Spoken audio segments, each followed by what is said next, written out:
Alrighty. What's up, ladies and gentlemen? This is Them on the Moon. We're going to get a sniff. Okay, let's go right into it. Happy Sunday. This week, snake in the house. Snake in the house.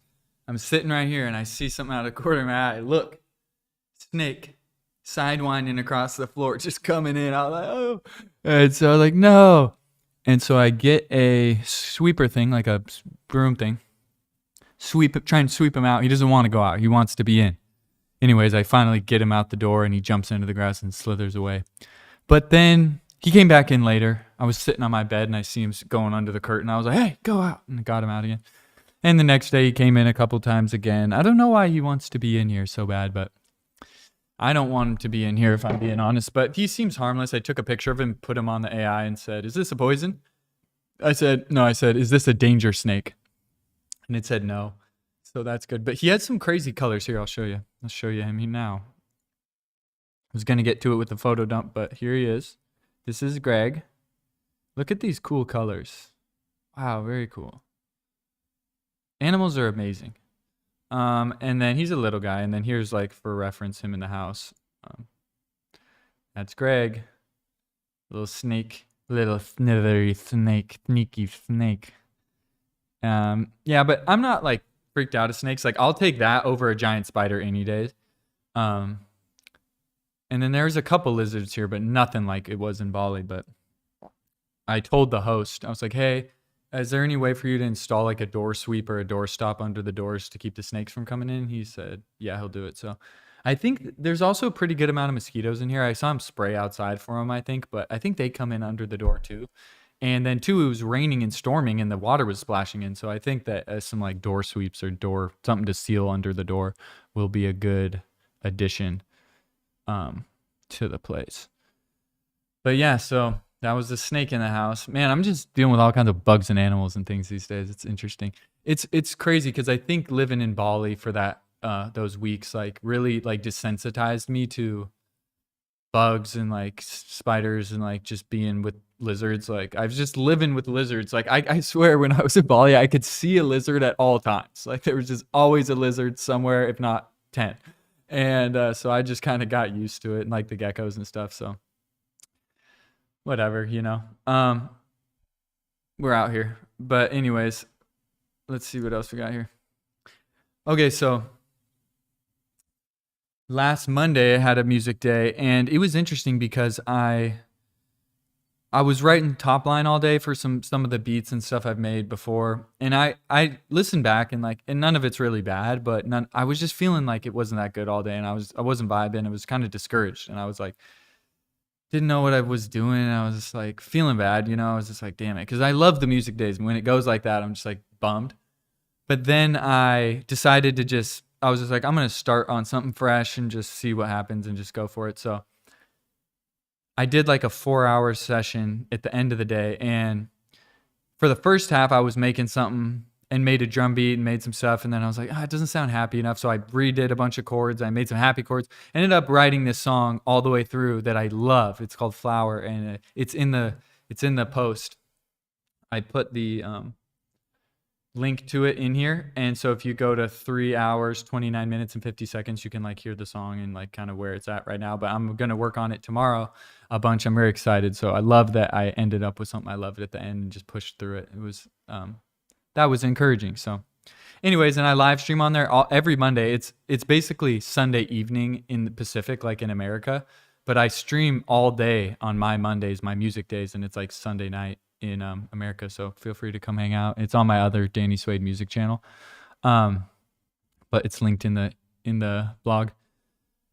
And also the other thing I'll say, just kind of update wise, is I've been so freaking stressed lately, just because like the amount of projects I have going on, and like when I like for Jakarta, I need to get a visa, so I have to book my trip after Jakarta because you can't get the visa without a leaving flight, etc. and all this. So I have to like book my next thing and figure it out. And so like that was hanging over my head. And I got a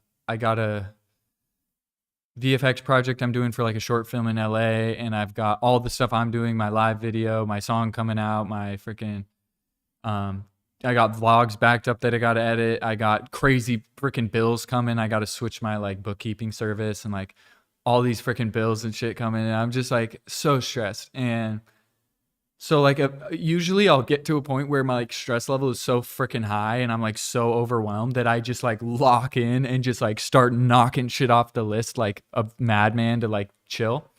And so I recently did that and I got a bunch of the last leg of my trip planned out. I'm about to book the Airbnbs. I've been kind of going back and forth and I got like a bunch of meetings booked with all the bookkeeping things and like just got a bunch of stuff out of the way that was just hanging over my head so I can kind of breathe. But you know what's so interesting about that is my whole life I've had like kind of random skin issues here and there, especially when I was a kid. I would get all these crazy rashes and like always my skin was fucked up.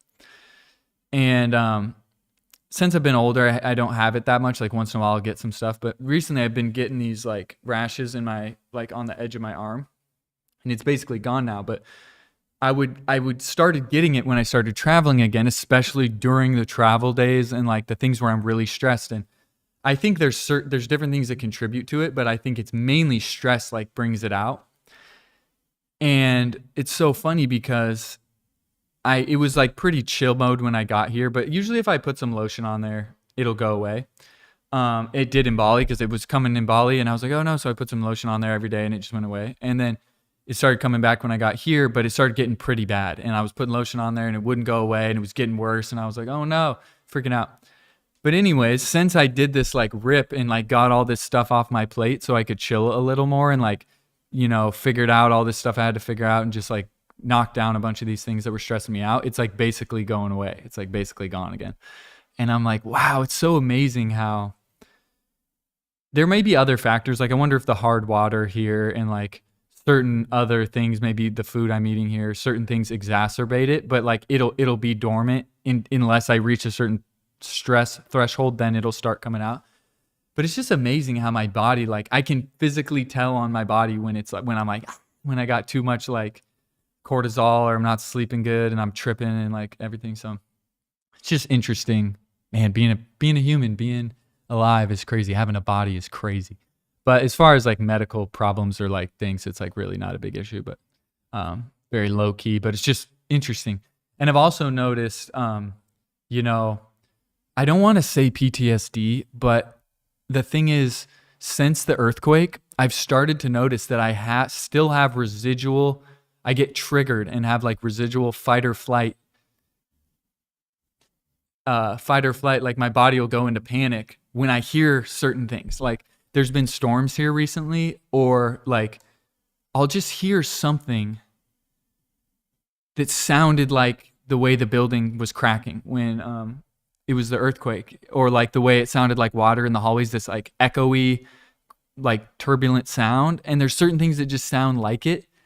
And I'll hear it and I'll like, my body will tighten up and I'll be like, and freak out. And like, I'm gonna, like shit's gonna collapse. It's just crazy. Because there was a big storm the other night and like the building has like a upstairs, but it's all open, right? He's building it right now. So it's like concrete, and the thunder like woke me up, like this crazy thunder woke me up out of my bed, and it was just like so loud.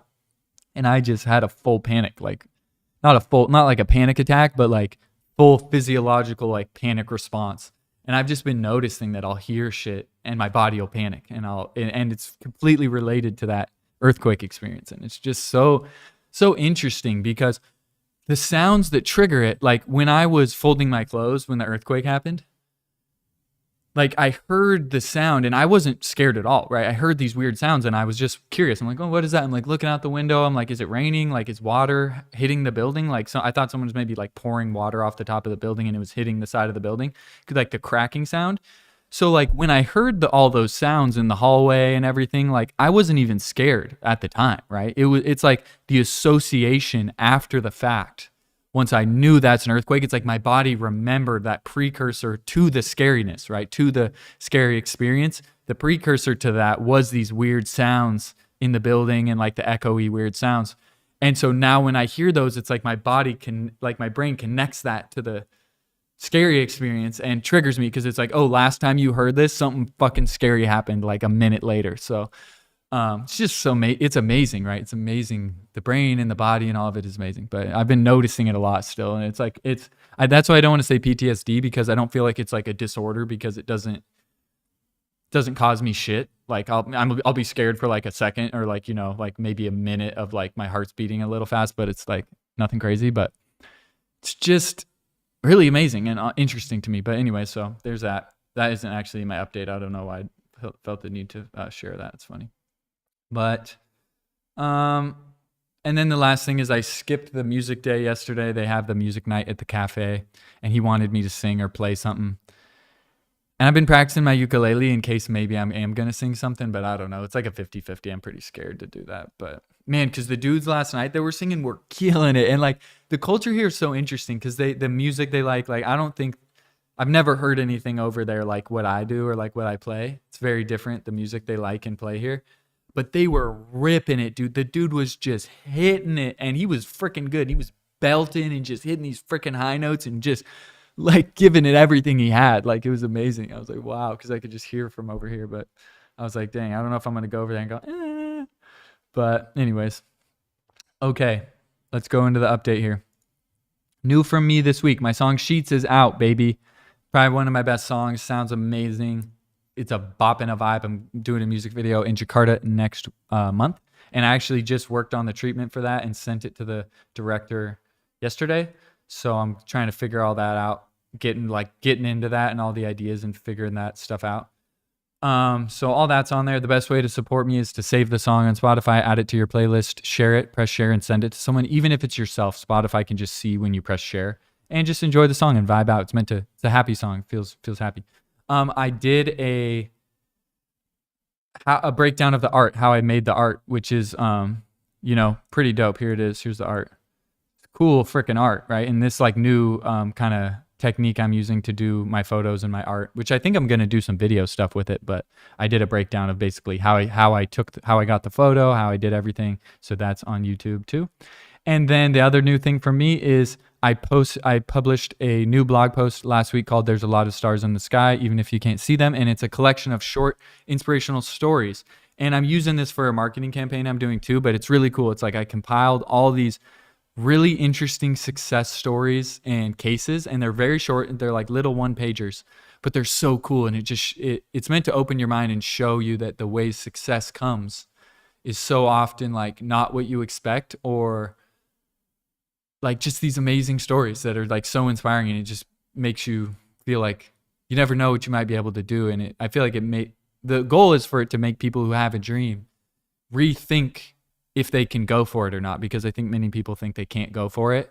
And this just illustrates that the way you find success and the way things go a lot of time are so unexpected that you just got to try.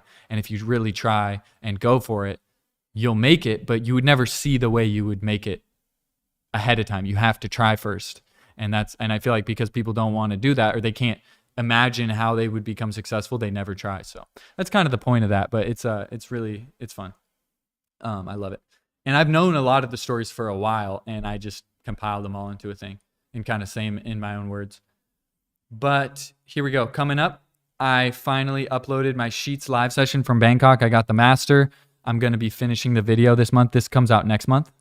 But I think I said I would show a sneak peek on here, so I think I'll just do it now. I'll just show you a little sneak peek of it. Hold on. Stand by. This is weird. What if I go like this? That's weird. I can't, there's usually like a freaking thing next to, on Finder, there's like my recents, but it's not there. It's like freaking gone. So let's see what happens if we do this. Okay, here it is. Okay, hold on 1 second. Here we go. Sheets, live session. This isn't done. This is just kind of where it's at right now. I gotta still do more editing and like dial everything in, but I'll just give you a little taste of it here.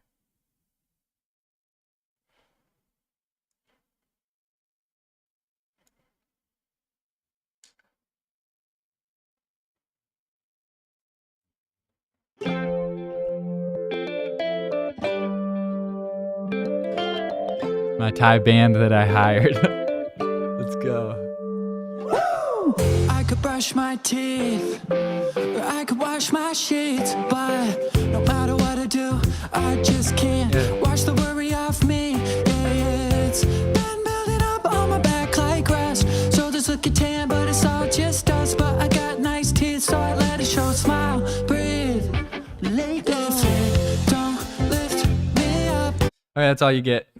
That's all you get, baby. You get that little sneak, and it comes out next month. So I gotta actually put that in here.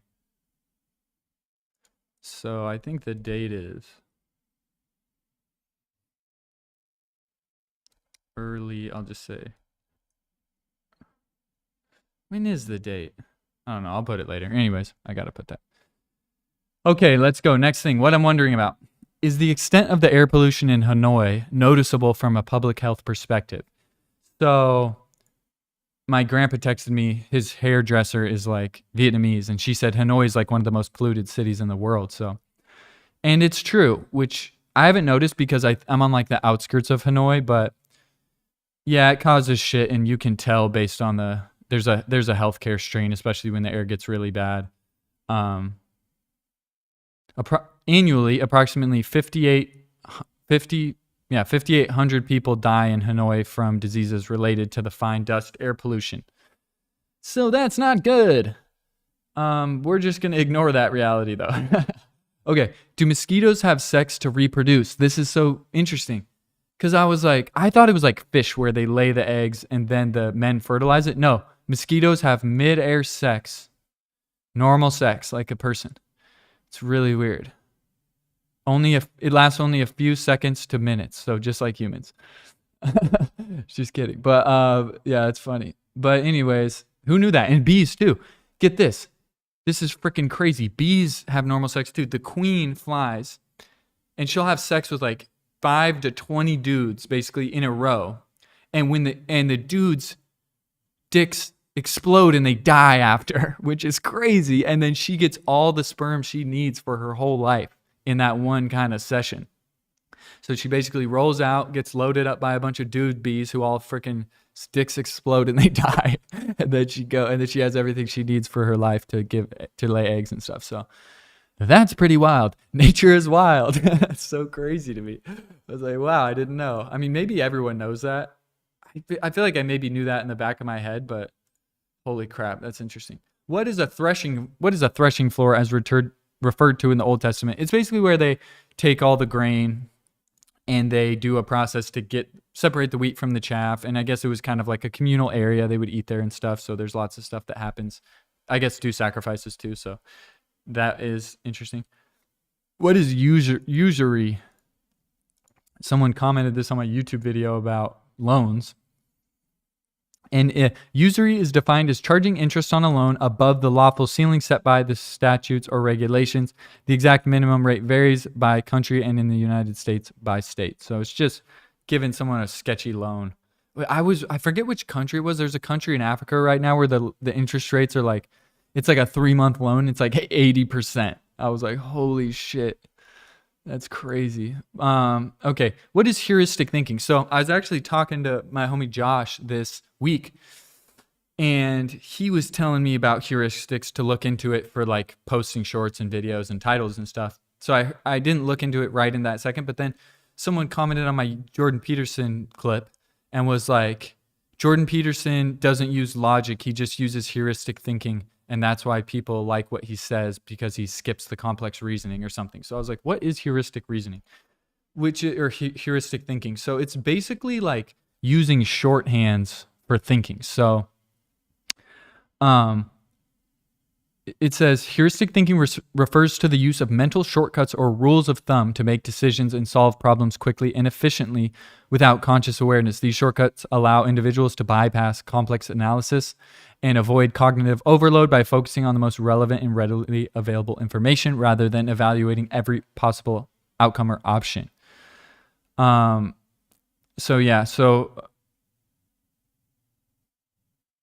it's like the example is like availability heuristic, which is judging the likelihood of events based on how easily the examples come to mind. So like the likelihood of something, you don't judge the likelihood by the actual, like by actually reasoning. You just think what the first thing that comes to mind is like the most likely, just because it comes first to mind, which is just a way to not have to reason that hard. So I guess there's a bunch of like it's like basically rules of thumb for thinking, basically, which is interesting. But I don't know why it's a little bit hard for me to wrap my head around the concept. I don't know why. Maybe I'm retarded. But yeah, who knows? Okay, let's keep going. What I'm watching. Okay, this Sean Ryan interview, my mom sent me this. It's freaking crazy. This guy, Charles Hoskinson, he's a billionaire from crypto, and he co-founded Ethereum, and he made a crypto called Cardano, which is like ADA. And he is a legend, dude. He's working with Colossus on bioluminescent plants. He's doing like a million things, which is so cool about him. But the bioluminescent plants, it's amazing because he's saying how, you know, Colossus is like gene editing, and he's like, bro, the things they'll be able to do, he's like, you'll be able to take a plant that maybe he uses the example of detects methane, like a plant that takes in methane, right? So you'll take that plant and you'll make a plant that when it detects methane, it glows red. It's like a moss. And then put that in mines, like grow that in mines. And then it's red when there's methane. So it detects methane. And he's like, you could literally build a lattice as a fence for a business, right? Put a vine on there. And let's say it's a vine that's like really prickly that works good as like a wall. But those kind of vines grow really slow. So it's like you combine it with genes from a plant that grows fast. And then also with the genes of the bioluminescent genes of whatever the brand's colors are. So you can get like a glowing, colorful, natural lighting fence that grows fast. And that, or, you know, he just talks about having natural lighting. Like imagine having a room that the lighting is all from plants, and you can choose the color and the type of plants and the shit. And it's just so cool. And he said they already made glowing plants. Like they already figured out how to take bioluminescent genes and incorporate it in plants. And we've been messing with the genome for a long time, but they apparently made dire wolves and like remade new dire wolves that were extinct or something. So they're doing it with woolly mammoths and like other things. It's really crazy though. It's like the frontier of this science is just will blow your freaking mind. It's so amazing. And he does a bunch of other crazy stuff too. He's a really cool guy. Such an interesting thing. So next thing I'll show you is this guy. This guy's amazing. He's like, this was so depressing to watch this and encouraging, but essentially this guy made a Pilates grippy socks brand, and he just shows how he did it. And he uses AI. He did it all himself, and he like used AI to do a market analysis where he's like, what industries are growing? And he like figured out Pilates is like just constantly growing like crazy. And then he's like, what are niche Pilates products that are just starting to catch on? And he finds out these grippy socks are like a thing, and they're just starting to catch on. So he looks at the internet trends of like, there's this like that girl trend that's like the Pilates girl online that all the girls are like trying to be like. And he like gets a profile of that and figures out the other brands those girls like, and then copies the like vibe of the brand, and then makes his own Pilates sock, and then makes all this viral content, like remarkets his ads to the people who watch the viral content of the socks, and just made a freaking $1 million store like that. Just turned on the ads and just made a freaking $1 million. And it's just amazing. And then he's like, in the video, he's like showing all his Spotify trophies for the $1 million stores he's made, because he's just done that shit a bunch of times. And it's just amazing watching that and him explain how he does everything. And it's just like, it makes me feel like I'm an idiot. I'm just like, am I stupid? And do I suck? Because this guy is just freaking so smart and competent. It's crazy. And you know, who knows, you know, like how much he was banging his head on the wall. I don't know. But anyways, that was cool. What I'm reading, 2nd Chronicles, baby, King Solomon. I just got to the part where he's like finishes the temple, and they do this big festival, and they apparently sacrifice 120,000 lambs and 20,000 oxens in a 14-day festival. So I was like, I guess so many of the numbers in the Old Testament are like wrong or exaggerated, apparently they say, but I was like, theoretically, if you were to do that, like how long would that take? And so apparently I was asking ChatGPT, and if there was one priest who was sacrificing an animal per minute, 24 hours a day, it would take him 5 months of sacrificing an animal per minute all day long, never stopping, 5 months to sacrifice that many animals. But theoretically, if they had like a team of priests, like a bunch of priests, they're all sacrificing an animal a minute. Or no, the priests are sacrificing 7 animals per minute, 24/7. So yeah, it would have to be a team of priests. I don't know exactly how many, but sacrificing 7 animals per minute, 24/7. They could do it in the 14-day festival if that's what the situation they had. Or no, it's not each priest sacrificing 7 animals per minute. It's like if 7 animals per minute were sacrificed, it would take 24/7 for 14 days to sacrifice that many animals, which theoretically you could do, but just amazing to imagine that amount of carnage. Like, holy crap. Whew. Anyways, interesting. Bible's interesting. What I'm listening to. Frickin' Holy Blindfold by Chris Brown, written by Jon Bellion. Absolute vibe. It's so good, dude. Jon Bellion is a monster, bro. He just makes the most freaking lit songs. It's just, oh my God, I love him. So good. I've just been jamming to that shit. So good. Okay, let's hit the photo dump here. Here we go. Let's move this over here. Sunrise from the villa. Real nice little sunrise vibe we got going on. This is the street that I live on, basically the alleyway off the street that I live on. Interesting little vibe there. I walked down to the ATM to get some money because I could buying some Zins. Speaking of Zins, we'll pop this baby in. Needed cash for Zins, so walked down to the ATM. And there was a kid. Oh yeah, this is funny. So as I was walking down, people look at you, bro. If you're like a freaking tourist, especially in these areas, like where there's no tourists, everyone's staring at you and it's like crazy. But people are nice. They're like excited to see you. Like, who is this guy? So there was a kid riding a bike and he looked like he was about 9 or 10. And he looked so happy to see me, chubby guy. Hi, waves at me. What's up? Anyways, I was walking back. He was riding his bike back on the street and he puts out his hand for a freaking high five, dude. High five this shit. I was like, what's up, baby? Bam. And it just was a wholesome moment. It was nice. Anyways, let's keep going here. Sheets art. Dope. Live session coming out. This is outside my window. Very nice. Cloud. This is Greg. We already looked at Greg. This CAPTCHA I got, please click the other polyhedron that is the same size as the yellow thing. That's one of the harder ones I've got. I was like, okay, what's a polyhedron? Which I was like, okay, those are all cylinders, so I guess I can guess this is a polyhedron. But you can tell they're making them harder for the AIs to not be able to do it. But yeah, that's the whole photo dump. So that's my update. A couple of other things I just wanted to mention, which is, wait. Oh, it's just the Epstein thing. I don't know who's following this, but it boils my blood to see them lying about it and covering it up, right? Where Kash Patel and all these guys, like, I feel like the whole Trump administration, they ran on like publishing the list, and like you can watch videos of Kash Patel being like, I'm going to publish the list. He's like, why won't they ask Kash Patel, why won't publish the list? He's like, because of who's on that list. Of course they aren't going to publish it, but I'm going to freaking publish it and blah, blah, blah. And then they get in office and they, with a straight face, say, there's no list.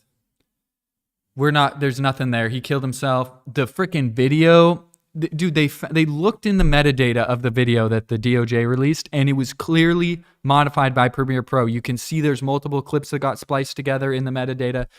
It's like they just, and it wasn't even a video of his cell either. It's just so bad. And now you look at Kash Patel and Dan Bongino and these guys, and they're just straight face lying.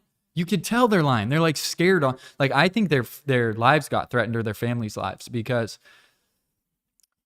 the thing is, they've also said that a reason they're not going to release some of the files is because it's just full of child abuse material and child porn, right? And there's thousands of victims apparently. So like this idea that Epstein victimized thousands of kids himself, no one else did, and all these people flying on the plane and going to the island, and all these other people, no one did it, even though many of the victims said that other people abused them, right? There's no client list at all, really. It's like such gaslighting, and it's so frustrating to see. And I mean, it's like I didn't trust the government before and all the institutions and everything, but that was just the nail in the coffin for me. And then it really it goes to the Israel thing too, because all the conflict with Israel right now, and then there are ties between Epstein and Israel because Ghislaine, her dad was like a Mossad dude or like an Israeli intelligence and all this. So it's like it connects in to Israel with Epstein being like an agent trying to get dirt on people and like all this. That's why are all the bathrooms and all the rooms on Epstein's island were freaking bugged in cameras? Like, why, right? And also Ghislaine's in jail for 20 years for what, right? What's she in jail for if it was just Epstein abusing people, right? It's like, so the idea that there was no one else involved, like they're just powerful. And I just feel like either Trump is doing a favor and saying, we'll just let it go, or Cash and Dan Bongino and these guys got threatened, like with their families' lives. Like, what do you do if whoever comes to you and is like, hey, shows you pictures of your family, your house, everything, and says, if you want him to live, just shut the hell up and say it's a nothing burger. So maybe that's what happened. I don't know, but it's sad, man. It's just freaking sad. And it goes back. So interesting, that dude, Charles Hodgkinson, the glowing plants guy, he put out a video himself talking about how sad, how much of a bummer this is and how BS it is. And talks about why blockchain is such a cool concept. And if we can get it integrated into our societies, such a good thing, because it allows for truth. It's like a digital truth mechanism that you can't mess with. Like you can't, it's immutable. Everyone can see it. Everyone can verify it. Everything. It's just like, it's a version of like a way to have digital truth in this world where everything's becoming fake and lies. So, something has just happened. Maybe this turned off, but anyways.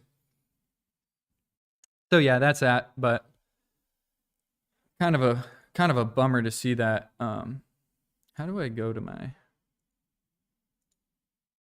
switch account, select stream, sign out? I don't know. Anyways.